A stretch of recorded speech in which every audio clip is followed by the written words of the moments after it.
me, sir. May I have some more? Who said that? Oliver Twist, that's who.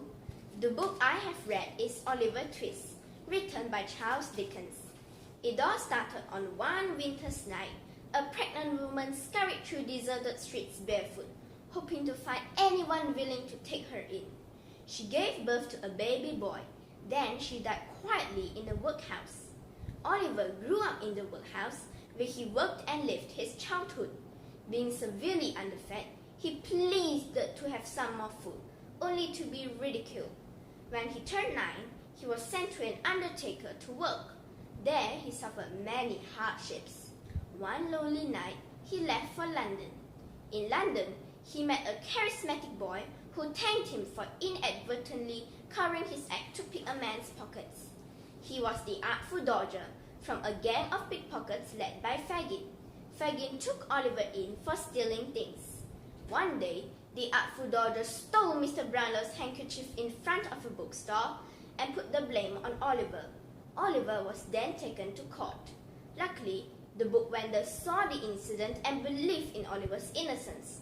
So, Mr. Brownlow took Oliver back with him and adopted him. Meanwhile, at Fagin's hideout, the gang was afraid that Oliver might expose their crimes, so they sent Bill Sikes and Nancy to find Oliver. That very same day, Mr. Brownlow sent Oliver to the bookshop. On his way there, Oliver bumped into Nancy and Bill Sikes, who kidnapped him back to Fagin's hideout. Fagin was plotting to rob a rich man's house, a task he saw fit for young Oliver. Bill Sikes took Oliver to the rich man's house and hauled him over the window. Oliver was an innocent and kind soul, so he shouted to alarm the family of the thief. The family awoke and shook Oliver in a panic. Filled with rage that the robbery failed, Bill Sikes left Oliver to die at the ditch. At the pub emerged Mr. Monks, a stepbrother of Oliver. He wanted Oliver dead so that he could take Oliver's share of their father's inheritance. He offered a hefty sum to Fagin and Bill if they could kill Oliver. Believing Oliver had died, Bill and Fagin happily accepted. Unfortunately, Mr. Monks was not one to trust easily. He followed Bill to the ditch where he had left Oliver, only to find no one there. Now all three of them were in a frenzy to track Oliver down. It turned out that Nancy had found Oliver in the ditch and decided to nurse him back to health in secret. She now despised all that Fagin and Bill had done to Oliver. Nancy was actually kind, compassionate, and loving, and she was determined to protect Oliver at all costs. She did not have money to get a doctor, so she decided to borrow from Fagin, using the excuse that Bill was sick. She did not know that Bill was actually hiding at Fagin's place at that time, so Fagin saw through her lie immediately.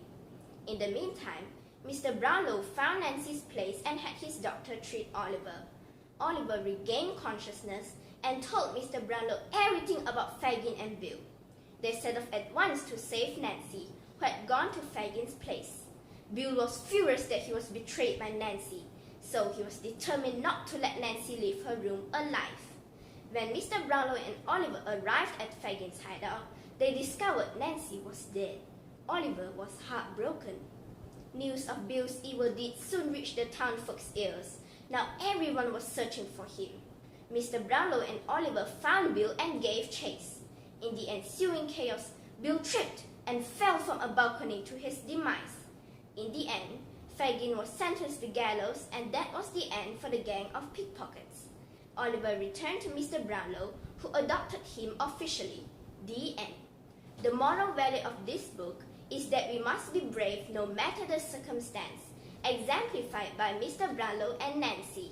In my opinion, this book lets us know that child labor was rampant in the 19th century England.